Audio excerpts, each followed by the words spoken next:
I'm Kelly Foss, and this is video 3 of a 4-video series drawing the face. In video 1, we drew the mouth, video 2, we drew the nose, and now we get to draw the eyes. We've been building up in difficulty, so take your time, be patient, and go through the process along with me. What supplies will I be using? My Strathmore drawing paper and only 4 Lyra pencils, 3 graphites, which are the HB, the 4B, and the 9B, as well as a red pencil. I'm going to be using a simple white eraser and, you know it, this wonderful brush from Princeton. Okay, we've got a lot to do, so let's get going. A quick look at my reference photo. I have the red pencil and I'm immediately finding the boundaries of my drawing. I'm judging from the bottom of the eye bag all the way up to the brow. Then I'm comparing that height to the width, judging by the end of the right eyebrow all the way to the left side of the face. Using straight lines, I am finding angles and shape finding. Also, I'm comparing heights. You can think of it as an irregular ladder, where all the rungs are spaced a little bit differently. My model Nina is looking slightly away from us, so a point-to-point comparison like this confirms to us the feature's tilt from our perspective. Checking the tear duct's distance. Now shape finding. And not just the shape of the eyeball, but the space around it. Something that helps us capture likeness with eyes is a point-to-point comparison to find the overall tilt of the eye from the corner of the eye into the tear duct. What is that tilt? Always remembering to check features against each other. What are their relationships? I can see that my tilt here was getting a little bit too extreme between tear duct and tear duct.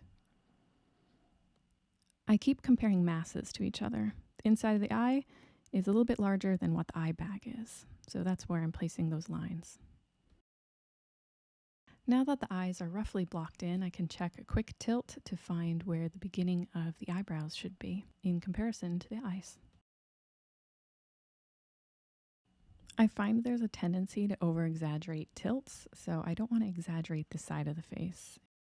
And checking the distance from the side of the face to the side of the eye, that's where I'm kind of putting that placement there, just a little tick. I'm going to take that measurement and compare it to the other eye. And uniquely enough, that measurement finds the side of her iris on the right eye. And now I'm going to measure the whole right eye because that is the distance between the eyes. So I can see I can smidge that left eye a little bit. Brush away my eraser peels before we get into the HB. Touching on moments that will be going darker. And a really neat thing is this right eye's distance is also the middle distance. And then right here to the edge of the face. Isn't that neat?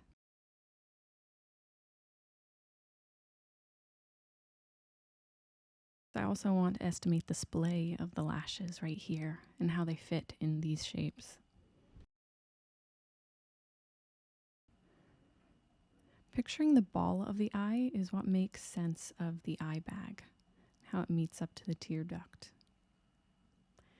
You know, one of the best ways to find the placement of the iris is to draw the whites of the eye rather than the iris.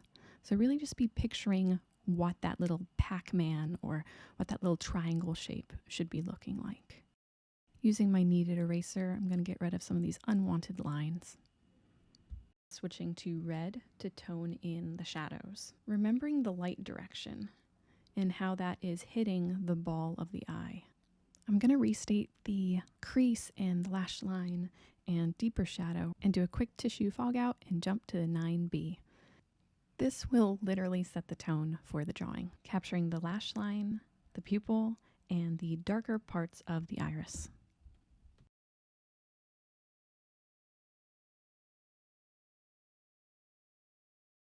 And then I'm going to switch over to my HB to tone down the whites of the eyes that are on the shadow side of the face. Also in the flesh. Really see that ball form. Switching over to the 4B so I don't have to push so hard for the darkness. I'm reinforcing the shadows with a nice layer, as well as appreciating that scale of darkness in the brows. A little smooth down with the tissue and jumping to the red. With the red, I'm transitioning out of the darkness of the creases, as well as adding warmth to some of the shadow spots.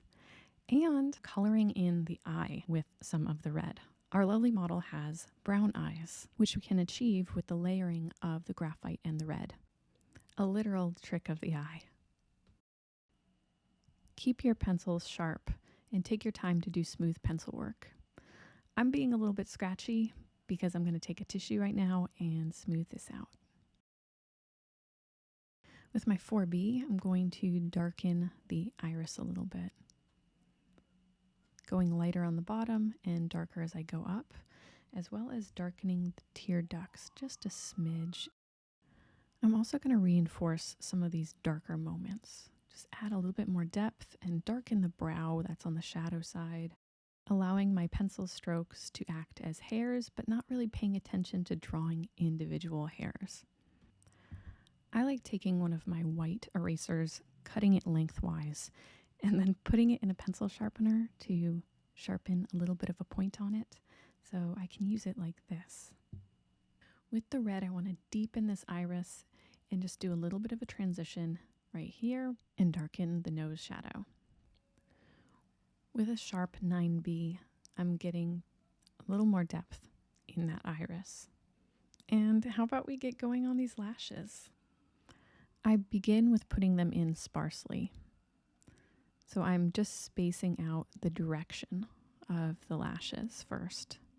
And then I can go back in and deepen at the roots and really taper off at the tip, making it almost unseeable. And then when we switch down to doing the bottom lashes, they really need to be so light, so subtle.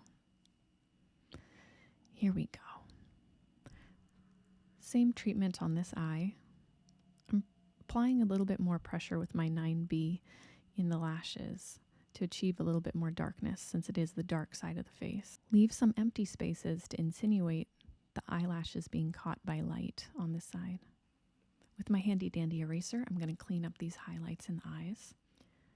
Then with my pencil, cleaning up the edges of those highlights, making them a little bit more crisp and not too big.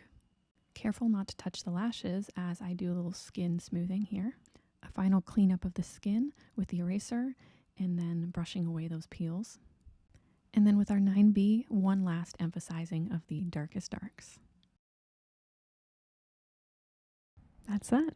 It's a lot of back and forth. It's a lot of layering. Also, it can be this really peaceful thing to do when you get used to the need of jumping from pencil to pencil. Anyways, I hope you had fun. And I hope you join me for the last video where we pull all 3 features together and do a full portrait. Thank you for drawing with me. I'm Kelly Foss, and I'll see you next time.